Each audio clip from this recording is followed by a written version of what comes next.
42 వార్డులకు 42 మంది అభ్యర్థులు నిలబడాలంటే 42 మంది కూడా లేరు. అవకాశం కావాలంటే కూడా ఆశావాహులు ఉండాలి. చూడండి, బూత్ లిస్ట్ నేను ఇచ్చినది కాదు, పార్టీ ఆఫీస్ నుంచి పంపించారు. 89 బూతుల్లో చెత్తగా మైనస్ వచ్చింది. మనకు 89 బూతుల్లో చెత్తగా మైనస్ వచ్చింది. కొన్ని గ్రామాల్లో అయితే 4 బూతులు ఉంటే 4 బూతులు కూడా మైనస్ పోయినాయి.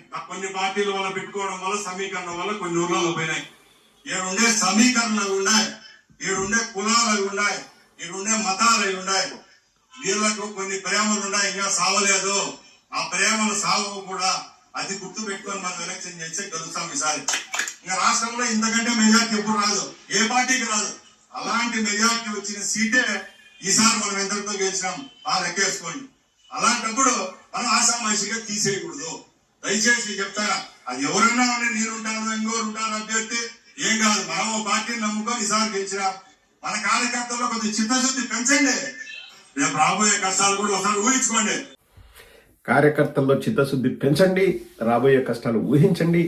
మనకు రాష్ట్రంలోనే ఎప్పుడు రాని మెజార్టీ మన పార్టీకి వచ్చినా మనం బొటాబోటీ మెజార్టీతో ఇక్కడ రాయచోట్ల గెలిచినాం. అది మన పరిస్థితి.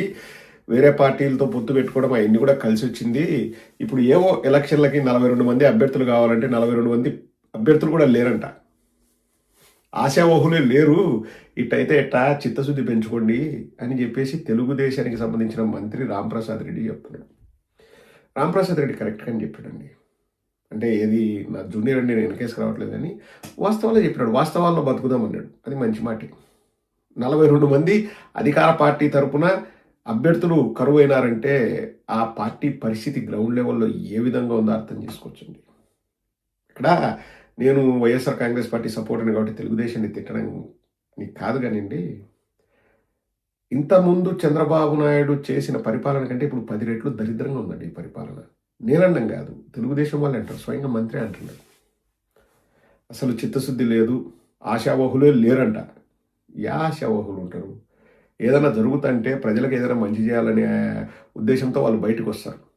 ఏం జరుగుతుంది? ఏమి జరగడం లేదు. తినేవాడు పందికొక్కులాగా తింటున్నాడండి. తెలుగుదేశంలో విపరీతంగా తింటున్నారు. ఇంకా నారా లోకేష్ గురించి ఎంత తక్కువ మాట్లాడితే అంత మంచిదండి.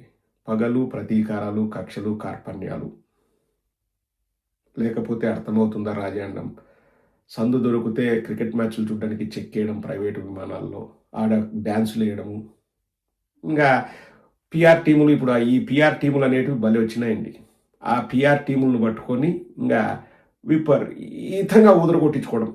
డబ్బులు ఇచ్చి ఎటుంటుందంటే, ఇప్పుడు డబ్బులు ఇచ్చి పొగడండ్రా అంటే నా కాళ్ళను నేను మొక్కుకునేట్టు ఉంటుందండి. వేరేవాడు నిజంగా నువ్వు పని చేసి నీ పనితూరు చూసి పొగిడితే అది ఒక అందం సందం. కానీ నాకు అందుకనే ఎవరైనా వచ్చేసి అన్న అది చేద్దాం ఇది చేద్దాం అంటే ఆర్టిఫిషియల్గా ఉంటుందండి. చాలా ఆర్టిఫిషియల్గా ఉంటుంది. ఇప్పుడు అఫ్కోర్స్ అది అవసరమేమో, అది లేకపోతే జనాలకు వార్తెట్టబోతుంది, మనం పబ్లిసిటీ చేసుకోవాలా, మనం విపరీతంగా పిఆర్ స్టంట్స్ ఉండాలంటే నాకు అది టూ మచ్ అనిపిస్తుంది. ఎందుకంటే నా కాళ్ళనే మొక్కినట్టు ఉంటుంది. రాత్రి పడుకునేటప్పుడు మనము అంటే సంతృప్తిగా మనం చేసిన పని అది ఎంతమందికి రీచ్ అయిందన్నది తర్వాత సంగతి. ఆనెస్ట్గా చేసినాం, మనం చెప్పే దాంట్లో నిజాయితీ ఉంది, మనం ఏం చేసినా నిజాయితీ ఉంది అంటే అదొక తృప్తి. కానీ పిఆర్ టీములు పెట్టుకొని జాకీలు పెట్టి ఎలివేషన్లు చేయించుకొని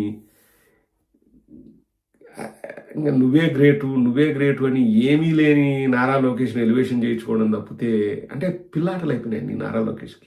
కక్షలు తీర్చుకోవడం, కార్పణ్యాలు తీర్చుకోవడం, మా అమ్మని అన్నారు అని చెప్పేసి ఎవడు ఏ దరిద్రుడు కూడా అండి మా అమ్మని తిట్టారంటే తిట్టారని అట్లా తిట్టొద్దని చెప్పడమో, ఏదో ఒకటి అవతల వాళ్ళకి చెప్పడమో ఏదో అయిపోతుంది. కానీ ఒక 500 నుంచి 1000 సార్లు మా అమ్మని తిట్టినారు, అది కూడా ఏంది పబ్లిసిటీ కోసం. మా అమ్మని తిట్టారు సింపతి కోసం.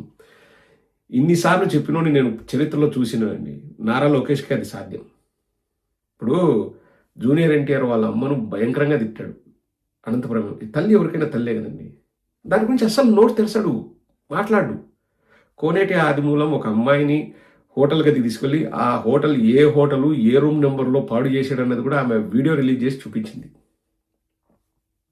చర్యలు ఉండవు. అరవ శ్రీధర్ బాధితురాలు మొత్తుకునే చర్యలు ఉండవు. నిన్నటికి నిన్న మా కడప జిల్లా కాజీపేటలో ముక్కుపచ్చలారని 16 ఏళ్ల పాపను గొంతు కోసి చంపితే ఏం చేస్తున్నారు ఏమో. ఎవరికి రక్షణ లేదు, భద్రత లేదు. ఇట్లా పిట్టల్లా రాలిపోతున్నారు, లేకపోతే అవమానాలు పడుతున్నారు. కానీ నారా లోకేష్కి మా అమ్మను అంటే మాత్రమే అది కూడా ఎక్కడా అసెంబ్లీలో అన్నట్టు ఎక్కడ రికార్డు లేదు. ఇంకా లేని దాన్ని అన్నారు. ఇప్పుడు నేను ఒక వీడియో చేస్తే కింద దరిద్రంగా అమ్మనాబూతులు తిడుతూ కామెంట్లు పెడతారండి. నారా లోకేష్ నేర్పించింది. నారా లోకేష్ డబ్బులు ఇచ్చి టీములను రన్ చేయించి మన ఛానల్ మీద లేకపోతే ఇంకొక విధంగా మన ఛానల్ మూసేయాలా అనే విధంగా వాళ్ళు ప్లాన్లు చేసి వాళ్ళు చేస్తున్నారు. నేను దానికి ఎప్పుడు కూడా నేను కేర్ కూడా చేయను. ఎందుకు నారా లోకేష్ ఇట్లా చేస్తామని కూడా అనను. అది వాళ్ళ బుద్ధి. నాకుగా నేను ఏ రోజు కూడా తెలుగుదేశం వాడైనా జనసేన వాడైనా వాడు నాశనం అవ్వాలా, వాడు ఇబ్బంది పడాలా, వాడిని స్టేషన్లో పెట్టాలని నేను ఏ రోజు అనుకోలేదు. ఎందుకంటే మనం అంతా అన్నదమ్ములం. విమర్శలు చేస్తాం, రాజకీయంగా ఎదుర్కొనే దమ్ముంటే ఎదుర్కో నారా లోకేష్. ఇటువంటి చీప్ పనులు చేయకు. ఇంకా నారా లోకేష్ అట్లా చేస్తంటే ఇంకా ఏంది తెలుగుదేశానికి. ఇప్పుడు మా ఊర్లో నేను రైతు బిడ్డనండి.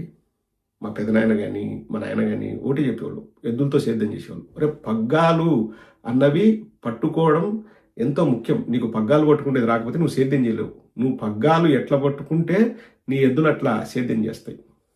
పగ్గాలు లూజ్ వదిలేరనుకోండి, సేద్యం ఇట్లా వెళ్తుంది, చక్కగా ఉండదు.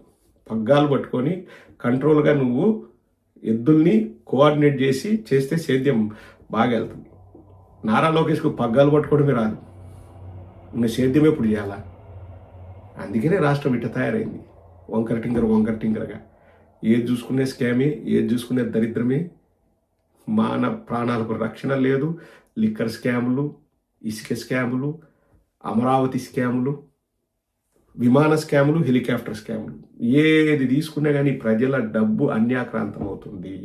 ప్రజలకు ఒరిగింది ఏమీ లేదు. ఆడబిడ్డ నిధి ఇచ్చినాడా, నిరుద్యోగ భృతి ఇచ్చినాడా, రైతు భరోసా ఇచ్చినాడా, 3 సిలిండర్లు ఇచ్చినాడా? ఏమి ఇచ్చినారండి? సూపర్ 6 ఇచ్చేసిన అంటాడు.